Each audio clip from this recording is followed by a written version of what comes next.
En we beginnen met het bericht dat er volgens de Extra een beerput is geopend. Tenminste, zo lijkt het. In het hoofdredactioneel commentaar van de Extra vandaag gaat het over klassenjustitie of een diep gewortelde beerput. Het gaat om de discussie over de situatie bij de Belastingdienst, over de ruzie tussen de minister van Financiën, die inmiddels is opgestapt, en het hoofd van de Belastingdienst. De vergadering in het parlement over de SOAP-rapporten die gekeken hebben naar de Belastingdienst. Het gaat over heel veel en er lijkt heel veel niet naar boven te komen. En de Extra stelt vooral ook heel veel vragen.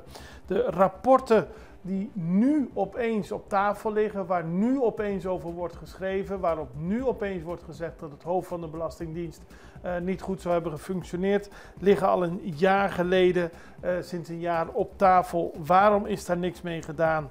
Waarom hebben de 21 volksvertegenwoordigers hier niks over gezegd? Waarom is er zoveel angst? Wat is er aan de hand op Curaçao? Dat is de vraag die in het hoofdredactioneel commentaar wordt gesteld. En tegelijkertijd wordt ook een oplossing geboden over de vele discussies over wat er mis is met onze Belastingdienst. Wat er mis is tussen de Belastingdienst en de voormalige minister van Financiën. En de Extra schrijft, er is intussen een volk verdeeld geraakt. Maar geen enkel debat is nog gezond als meningsverschillen meteen vijandigheid betekenen. Dus laten we er zo goed mogelijk met elkaar als bevolking over spreken. Aldus de Extra vandaag in hun hoofdredactioneel.